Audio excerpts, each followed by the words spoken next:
সম্প্রতি বাংলাদেশ সীমান্তে বিএসএফ এর অবৈধ বেড়া নির্মাণ ঠেকিয়ে দিয়েছে বিজিবি। এরপর বাংলাদেশ সীমান্তে বিএসএফ এর সাউন্ড গ্রেনেড, টিয়ার শেল ছোড়ায় বিজিবিকেও টিয়ার শেল ও সাউন্ড গ্রেনেড কেনার অনুমতি দিয়েছে বাংলাদেশ। তবে সম্প্রতি বাংলাদেশের মৌলভীবাজার জেলা দিয়ে বয়ে যাওয়া মনু নদীর একটি বাঁধ সংস্কার করা হচ্ছে, যা নিয়ে দুশ্চিন্তায় পড়েছে ভারতের ত্রিপুরা রাজ্য।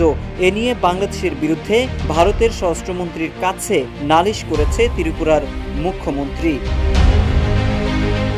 ভারতের ত্রিপুরা সীমান্তের মনু নদীর উপরে বাংলাদেশের তরফে যে বাঁধ দেওয়া হয়েছে তা নিয়ে দিল্লিতে স্বরাষ্ট্রমন্ত্রী অমিত শাহর কাছে বিস্তারিত রিপোর্ট জমা দিয়েছে ত্রিপুরার মুখ্যমন্ত্রী মানিক সাহা। ত্রিপুরা সরকারের অভিযোগ, সীমান্ত পিলারের খুব কাছেই বাঁধের জন্য মাটি ফেলে রাখা হয়েছে, যা দুই দেশের চুক্তি অনুযায়ী করা যায় না।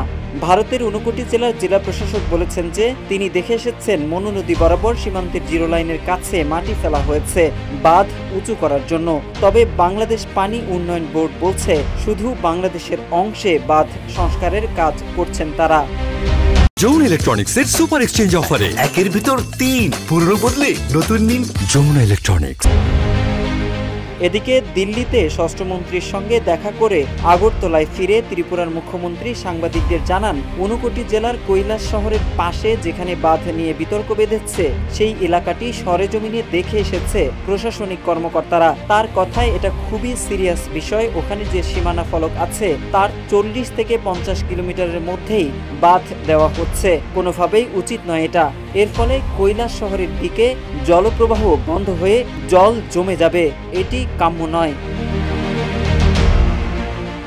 মনু নদীর উপরে কৈলাস শহরের কাছে যে বাংলাদেশের তরফে নদীতে বাঁধ দেওয়া হয়েছে সেটি প্রথম ত্রিপুরা বিধানসভায় তুলেছিলেন বীরজিৎ সিনহা। তিনি বলেছেন, বাংলাদেশ তাদের অংশে মনু নদীর বাঁধ সংস্কার এবং উচ্চতা বাড়ানোর কাজ চালাচ্ছে এবং এর ফলে তার এলাকায় বন্যার আশঙ্কা দেখা দেবে।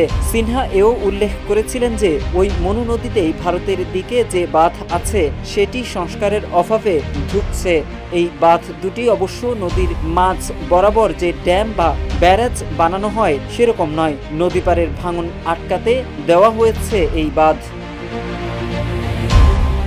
তবে বাংলাদেশের মৌলভীবাজারের পানি উন্নয়ন বিভাগ জানিয়েছে যে তাদের অংশের বাঁধ সংস্কার এবং উচ্চতা বৃদ্ধির ফলে কৈলাস শহর ডুবে যাবে এই আশঙ্কা অমূলক। সেখানকার পানি উন্নয়ন বোর্ডের কর্মকর্তারা বলছেন, বাঁধটি আগে থেকেই ছিল, কিছু জায়গায় উঁচু নিচু ছিল, ডিজাইন অনুযায়ী বিভিন্ন জায়গায় এক এক লেভেলে যতটুকু দরকার ততটুকু করা হচ্ছে। আবার 3 পয়েন্টে ভারতের বাধার জন্য কাজ করতে পারছেন না বলেও জানান তারা। Mohammad Saiful Islam, news desk, Ittefaq.